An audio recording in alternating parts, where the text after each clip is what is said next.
Good morning everyone. तो कैसे हैं आप सभी, और मैं आप सभी का स्वागत करता हूं अपने यूट्यूब चैनल पे जिसका नाम है मैकोपीडिया। तो आज इस वीडियो में हम बात करेंगे आईआईटी बीएचयू की काउंसलिंग के बारे में। तो बेसिकली जितनी भी हमारी आईआईटीज़ होती हैं वो हमको कोप के थ्रू रिक्रूट होती हैं, ठीक है। कोप में हमारा रिजल्ट अनाउंस होता है और जिन जिन आईआईटीज़ का हम कट ऑफ क्लियर करते हैं इन राउंड 1, राउंड 2, राउंड 3, वो आईआईटीज़ हमको अलॉट हो जाती हैं जिस पर्टिकुलर ब्रांचेस में स्पेशलाइजेशन हमने उसको फिल किया है, ठीक है। तो ये तो हो गया आपका ऑनलाइन वाला काम। लेकिन आईआईटी बीएचयू एक ऐसी संस्था है जो कि एक ऑफलाइन डॉक्यूमेंट वेरिफिकेशन का एक स्टेप वो खुद से अपने ही कैंपस में कंडक्ट कराती है। तो ये बेसिकली मैकेनिकल का जो सेशन था वो 27 अप्रैल 2024 को उन लोगों ने अपने मेन कैंपस में रखा था। तो आज इस वीडियो में हम उस पूरे प्रोसेस को जानेंगे, उसमें क्या क्या होता है, क्या क्या डॉक्यूमेंट लगते हैं, और अगर ऑन द प्रेजेंट डे और उस पर्टिकुलर टाइम पे अगर आपके पास डॉक्यूमेंट नहीं है तो फिर उसका क्या प्रोसीजर है। तो बिना किसी देरी के आज की वीडियो हम शुरू करते हैं। तो सबसे पहले डॉक्यूमेंट वेरिफिकेशन में हमें सबसे पहले हमको आईआईटी बीएचयू की साइट पे जाके रजिस्टर करना होगा आफ्टर द रिज़ल्ट अनाउंसमेंट के, ठीक है। जब गेट का रिज़ल्ट अनाउंस हो जाता है फिर कोप में हम रजिस्टर्ड करते हैं। कोप में एक रजिस्ट्रेशन नंबर मिलता है। उस रजिस्ट्रेशन नंबर मिलने के बाद यानी कोप में रजिस्टर करने के बाद हम आईआईटी बीएचयू की मेन वेबसाइट पे जाकर एमटेक प्रोग्राम में रजिस्टर करते हैं, ओके। उसकी जो एप्लीकेशन फ़ी होगी वो कैटेगरी वाइज आपकी डिसाइड होती है, ठीक है। फॉर्म कैसे फिल करना है इसकी एक अलग वीडियो बनेगी। आपने फॉर्म फिल किया, नाउ अगर आपका नाम शॉर्ट लिस्ट में आता है, अगर आपका नाम शॉर्ट लिस्ट होता है आपके रजिस्ट्रेशन के बाद, तो आपका नाम आईआईटी की बीएचयू की मेन साइट पे अपने आप उस पर्टिकुलर स्पेशलाइजेशन, जैसे कि मेरा मैकेनिकल था तो मेरा मैकेनिकल पर लिस्ट पे नाम आ चुका था, ठीक है। कैसे आता है वो आपको मैं शो कर दूंगा, ठीक है। आपका नाम मान लीजिए शो हो गया उस लिस्ट में, ठीक है, उस पीडीएफ की लिस्ट में। नाउ अब आपको आईआईटी बीएचयू आपको अब एक कॉल लेटर भेजेगी। किस मेल पे? जो मेल आपकी रजिस्टर्ड मेल होगी। कौन सी? Registered mail. तो इस बात का ख्याल रखिएगा कि जब आपका नाम शॉर्ट लिस्ट हो जाएगा तो आपको एक कॉल लेटर आएगा, मतलब कॉल लेटर बोलते हैं some kind of a mail, कि आपको उसमें डेट सब कुछ मेंशन कर देंगे और उसके साथ ही क्या क्या डॉक्यूमेंट आपको लेके जाने वो भी मेंशन कर देंगे, ठीक है। नाउ अब जो डॉक्यूमेंट हमको वहाँ लगते हैं वो डॉक्यूमेंट की लिस्ट मैं आपको अभी शो करूँगा थोड़ी देर में। लेकिन उससे पहले मैं कुछ बातें हैं जो आपको बताना चाहूँगा जो कि इम्पोर्टेंट है। सबसे पहले जो भी आप कन्वीनियंस का यूज़ करें, फॉर एग्ज़ाम्पल अगर आपने बस का यूज़ किया, फॉर एग्ज़ाम्पल अगर आपने ट्रेन का यूज़ किया, तो आप ऐसे साधन का यूज़ करें, ऐसे कन्वीनियंस व्हीकल ऐसे का यूज़ करें जो आपको वाराणसी सुबह 7 बजे 7 या 8 तक आपको वहाँ पे स्टेशन पे, बस स्टैंड पे, कैंपस तक आपको छोड़ दे। इन केस उसमें लिखा होता है कॉल लेटर में कि अगर आप at the time of the attendance अगर आप वहाँ प्रेजेंट नहीं होते हैं तो आपको एब्सेंट मार्क कर दिया जाता है। और अगर आप एक बार एब्सेंट मार्क कर दिए गए तो आप डॉक्यूमेंट वेरिफिकेशन की प्रोसेस में खुद को इन्वॉल्व नहीं करा सकते हैं। और अगर ऐसा होता है तो आप आईआईटी बीएचयू की काउंसलिंग से आप ऑटोमेटिक बाहर हो गए हैं। ये तो हो गई बिल्कुल स्ट्रिक्ट वाली बात। अब एक बिल्कुल अपनी बात कर लेते हैं। तो पहली बात तो ये कि ऐसा कुछ होता नहीं है। अगर वहाँ पे रिपोर्टिंग टाइम 9:30 AM का लिखा है, यानी कि 9:30 AM लिखा है, क्या बोला मैंने? 9:30 AM, तो यहाँ लिखा होगा sharply. And if you are not present at the time of the attendance at the 9:30 AM, then you have considered as absent on that particular day. ऐसा नहीं होता है, आप कोई एब्सेंट मार्क नहीं करते हैं। लेकिन हाँ, मेरा सजेशन ये है कि आप टाइम से ही पहुँचें, क्योंकि मेंटल स्ट्रेस बहुत जल्दी होता है बच्चों को। मुझे भी हुआ था, लेकिन मैं तो ऑन टाइम और बिफोर टाइम ही था कैंपस के अंदर, तो इतना कोई दिक्कत नहीं। लेकिन जो काफ़ी मेरे जो दोस्त लोग थे वो लेट हो गए थे, जिसकी वजह से उनमें बहुत एंजाइटी सी मुझे महसूस हुई और वो काफ़ी ज़्यादा परेशान थे। ठीक है, तो मैं आपको इस एंजाइटी से बचने के लिए आपको ये सजेस्ट करूँगा कि आप 9:30 AM अगर वहाँ पे रिपोर्टिंग टाइम है तो आप 9:30 ना पहुँचकर आप बिफोर 9 या 8:50 तक आप वहाँ पहुँच जाइए। क्योंकि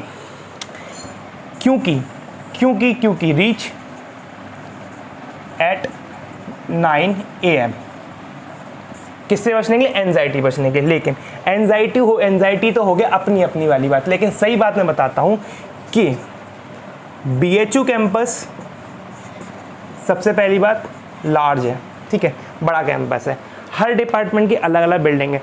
अब आप तो नए हैं तो आपको तो सारी बिल्डिंग्स के बारे में पता नहीं होगा, भले ही आपके पास वहाँ पे मैप होगा, लेकिन मैप को रीड करना भी इम्पोर्टेंट है। ऐसा नहीं कि आपने मैप देखा और आपने एक बार में सटीक तरीके से आपने पकड़ लिया, गलतियाँ होंगी, भटकना पड़ सकता है। इसीलिए उस भटकाव से भी एंजाइटी क्रिएट ना हो, तो इसलिए आप 9 AM पे पहुँच जाएं, रीच कर जाएं आप कैंपस के अंदर। ओके, नाउ कहाँ पे आपका डॉक्यूमेंट वेरिफिकेशन होना है वो आपको कम्प्लीटली आपके कॉल लेटर में मेंशन होगा ही होगा। ठीक है, इन माय केस मैकेनिकल का जो था वो G7 बिल्डिंग में हुआ था, मैकेनिकल डिपार्टमेंट के G7 पार्ट में आपका डॉक्यूमेंट वेरिफिकेशन कैरी आउट हुआ था। ठीक है, नाउ अब आप कैंपस में पहुंच गए। पहुंच कैसे रहे? अगर आप देखो, अगर आप ट्रेन से जा रहे हैं तो वाराणसी कैंट में अगर आपकी ट्रेन जाती है, रुकती है, अगर वाराणसी कैंट से आपको कैंपस जाना है तो वहाँ पे आप तो उससे बोल दीजिएगा कि मुझे BHU कैंपस जाना है। अगर आपने IIT BHU बोला तो वो आपको मोर देन 100 चार्ज कर सकता है। अब आप सुबह 7 बजे आ गए, वहाँ पे वेटिंग लॉन्ज भी है। आप वहाँ जाके इन 20 रुपीज़ आप वहाँ पे फ्रेशन अप हो सकते हैं, बाहर नहा धो सकते हैं। 20 रुपये में आप नहा धो के बड़े तैयार होके बाल वाल सेट करके आप बाहर निकलिए, स्टेशन के बाहर निकलिए। किसी भी फालतू में ज़्यादा ज्ञान लेने की ज़रूरत नहीं है, आप सीधे से पुल के उस तरफ जाइए। आपको वहाँ बोलिए कि मुझे BHU कैंपस के मेन गेट पे छोड़ दो। आपको BHU के मेन गेट के कैंपस से 25 रुपये में छोड़ देगा, कोई दिक्कत वाली बात नहीं है। 25 रुपये ठीक चार्ज है। अगर आप IIT BHU छोड़ने की बोलेंगे तो वो आपसे मोर देन 100 चार्ज भी करता है, और आप अगर लेट हुए तो आपको वो देने पड़ जाएंगे। इसलिए बोल रहा हूँ कि टाइम से पहुँचना वहाँ पे। ठीक है, नाउ अब वहाँ पहुँच गए। ठीक है, पहुँचने के बाद सबसे पहले क्या क्या डॉक्यूमेंट चाहिए हैं उन सब की लिस्ट मैं आपको स्क्रीन पे दिखा देता हूँ। तो ये लिस्ट आपको यहाँ पे, ये डॉक्यूमेंट आपको चाहिए। ठीक है, इन डॉक्यूमेंट्स को इसी क्रम में, इसी सीरियल नंबर में आपको लगाना है। वहाँ जाके एक ओरिजिनल की सेट बनेगी और एक डुप्लीकेट की सेट बनेगी। ओरिजिनल में आपका सब कुछ ओरिजिनल होगा, आई मीन टू से सारा का सारा कलर्ड होगा।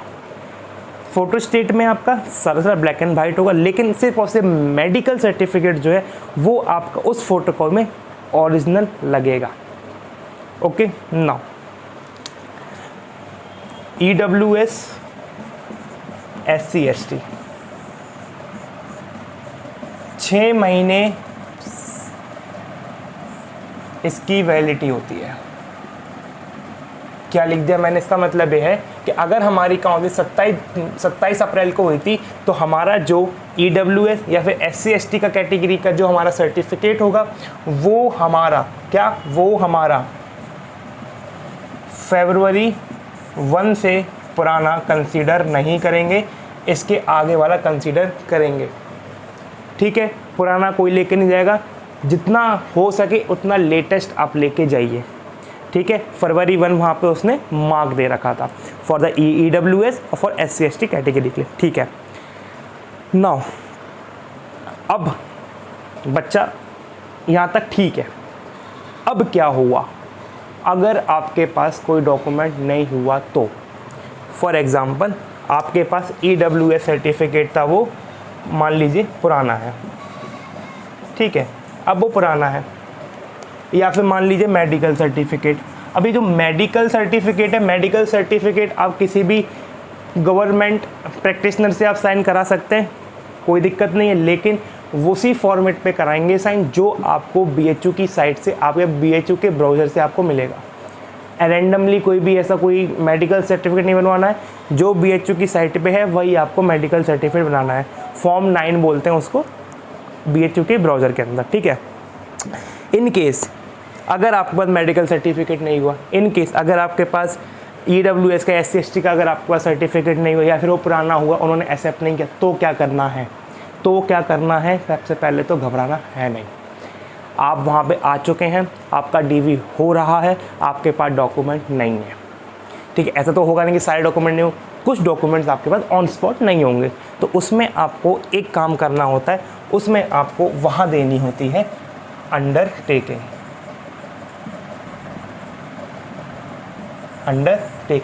अब जब आपका अंडरटेकिंग वहाँ पे अंडरटेकिंग के लिए आपको भी एक पूरा फॉर्म दिया जाएगा, आप वहाँ आराम से जाके अंडरटेकिंग दे सकते हो। उसमें लिखा होता है साफ साफ कि इस टाइम पे मेरे पे ये पूरा सीरियल 1 2 3 4 5 कैसा होता है वो भी आपको मैं स्क्रीन पे दिखा दूंगा। तो उसमें जो भी नहीं है उस पर आप टिक मारिए और आगे जो जो उसमें भरना है आराम से भर लीजिए, कोई दिक्कत वाली बात नहीं। अंडरटेकिंग का मतलब इतना सा होता है कि मैं अभी ये नहीं है, पर at the time of admission मैं आपको ये सारे डॉक्यूमेंट दिखा के सबमिट कर दूंगा। ये होता है अंडरटेकिंग, कोई दिक्कत नहीं है, नॉर्मल सी बात है, तो घबराना नहीं है। नाउ अब आपका DV कंप्लीट हो गया है, और DV हो कैसे रहा है वो मैं आपको वीडियो में दिखाई दूंगा। DV कंप्लीट हो गया, अब इसके बाद क्या? अब क्या होगा कि आपको देखो गेट स्कोर जो है वो आपका 1000 से लेके 0 तक वेरी कर रहा है, ठीक है, 0 तक वेरी कर रहा है, ठीक है। तो वहाँ पे कितने बच्चे आए हैं? फॉर एग्जांपल हमारे मैकेनिकल में 750 बच्चों का शॉर्ट लिस्ट हुआ था, ठीक है। अब शॉर्ट लिस्ट हो गया 750 का, आए अप्रॉक्स आई थिंक 400 to 450 बच्चे, ठीक है। अब इनमें गेट स्कोर के बेसिस पर इनको डिफरेंशिएट करते हैं। फॉर एग्जांपल किसी का गेट स्कोर अगर फॉर एग्जांपल 500 से लेके 900 तक है, तो ये जाएंगे आपके रूम नंबर 1 में। अब रूम नंबर 1 वहाँ पे कुछ भी हो सकता है, वहाँ पे G6 G7 G8, हमारे में G6 G7 एंड G8 थे। तो G6 में हमारे ये गए थे 500 से 900, और 318 से लेके आई थिंक 500 तक रूम 2 में थे, और इससे बिलो हमारे रूम 3 में थे, ठीक है। तो इन तीनों रूमों में साथ ही DV होता है। हर रूम में 4 टीचर्स अवेलेबल होते हैं, तो हर रूम में अलग अलग DV साइमल्टेनियसली होता रहता है। और DV होने में कम से कम नहीं तो 4 से 5 घंटे लग जाते हैं। हमारे केस में हम लोग वहाँ पे 10 बजे हम लोग पहुँच चुके थे, और हम लोगों का 2 यानी कि 2:30 बजे तक हमारा DV चलता रहा था सारे बच्चों का। और कुछ बच्चे 2:30 बजे के बाद भी वो वहाँ पे नहीं थे, तो उनका DV 2:30 बजे के बाद भी हुआ है, कोई दिक्कत वाली बात नहीं, ठीक है। तो ये आपका DV हो जाएगा, ठीक है। DV होने के बाद अब आती है कि कुछ लोग बोलते हैं कि वहाँ पे कैसे होता है, DV हो गया, अब बच्चों को जाना है क्या? नहीं, अभी आपको वहाँ रुकना है, ठीक है। अब होंगी आपकी अलॉटमेंट। अभी अलॉटमेंट वाली क्या वाला है? अलॉटमेंट का मतलब ये होता है कि अब जैसे कि रूम 1 है, इसमें हमारे 500 से लेके 900 के गेट स्कोर के स्टूडेंट्स वहाँ पे उनका DV कंप्लीट हो गया, ठीक है, कंप्लीट हो गया। अब category wise general, OBC, EWS, SC ST, इन सब के अलग अलग बंडल बना लेंगे, ठीक है। रूम नंबर 1 की बात चल रही है अभी, ठीक है। रूम नंबर 1 में जनरल, EWS, SC ST के अलग अलग बंडल बना लेंगे। अब जब बंडल बन जाएंगे, अब इन बच्चों को कॉल आउट करेंगे। फॉर यहाँ से मैंने 10 बच्चों को बुला लिया, यहाँ से मैंने 10 बच्चों को बुला लिया, यहाँ से मैंने 10 बच्चों को बुला लिया। अब इन 10 बच्चों से अब टीचर पूछेगा कि आपको कौन सी ब्रांच चाहिए। अब जिसका गेट स्कोर ऊपर होगा उसको प्रेफर्ड ब्रांच मिल जाएगी। तो ऐसे करते करते जब तक आपकी ब्रांचेस या जब तक आपकी सीट्स फुलफिल हो जाती हैं, तब हम नीचे नीचे जाते जाते, नीचे का मतलब और नीचे गेट स्कोर पे जाते जाते हैं। फॉर एग्जांपल कि अगर 10 में से यहाँ पे आखिरी बच्चे का गेट स्कोर अगर आपका है 528, ठीक है, और यहाँ पे EWS में अगर 10 बच्चों में आखिरी बच्चे का गेट स्कोर है 512 और समथिंग लाइक दैट, इसका 502 मान के चलते हैं, ठीक है, 502, अब कुछ भी हो सकता है। तो यहाँ पे ये सीट्स जो हैं वो फुलफ़िल हो चुकी हैं पर्टिकुलर कैटेगरी में, ठीक है, तो ये उनको अलॉट हो गई हैं। अब इसके बाद इस कैटेगरी में काम हो गया। अब हम जाएंगे और लो गेट स्कोर पे, और लो गेट स्कोर पे जाएंगे। उसके बाद हम रूम 2 में जाएंगे। रूम 2 में भी ऐसा बढ़ चुका होगा, वहाँ से कॉल आउट करेंगे बच्चों को। तो इस तरह से हम वहाँ पे बच्चों को सीट्स अलॉट कर देते हैं, सीट्स अलॉट कर देते हैं। और उन बच्चों को जिन बच्चों को सीट अलॉट हो जाती है उनको राउंड 1 में ये सीट्स उनको ऑफ़र कर दी जाती है, किसमें, कोप के राउंड 1 में। और जब उनको कोप के राउंड 1 में वो सीट अलॉट कर दी जाती हैं और अगर उन्होंने उनको एक्सेप्ट एंड फ्रीज कर दिया तो वो सीट उनको ऑफिशियली अलॉट हो गए, और अगर नहीं किया है तो फिर वो उनकी मर्ज़ी है। और जिन बच्चों को फिर नहीं मिला है फिर उन बच्चों का भी वो सीट नेक्स्ट राउंड में उन लोगों को अलॉट कर देते हैं। तो ये था पूरा IIT BHU का पूरा DV के बाद का भी काम। तो आपको इसमें कुछ दिमाग नहीं लगाना, आपको सिर्फ वहाँ जाके DV कराना है। आप वहाँ जाके DV कराइए और बस उसके बाद जो आपके साथ हो रहा है, लेकिन आप वेट करिए। ऐसा नहीं कि DV करा के आप भाग जाएं, DV कराइए, आराम से बैठिए और इंतज़ार करिए। अगर आपकी सीट अलॉट होती है वेल एंड गुड, कॉन्ग्रेचुलेशन, और अगर नहीं भी होती है तो आप वेट करिए, राउंड 1, राउंड 2, राउंड 3 तक का वेट कीजिए। आपको पर्टिकुलर ब्रांच में या पर्टिकुलर स्पेशलाइजेशन में आपको सीट अलॉट होने के चांसेस हैं, ठीक है। तो इस वीडियो को अब मैं यहीं पे ख़त्म करता हूँ और आपसे बहुत जल्द मिलता हूँ। और फ़िलहाल थोड़ा सा अभी शेड्यूल थोड़ा बिजी चल रहा है और बहुत ही जल्दी मैं लेक्चर्स पे कंटिन्यू करूँगा। आप सभी से मुलाकात जल्दी करूँगा। तब तक के लिए आप ख्याल रखें, हंसते रहें, बढ़ते रहें और पढ़ते रहें। Happy engineering.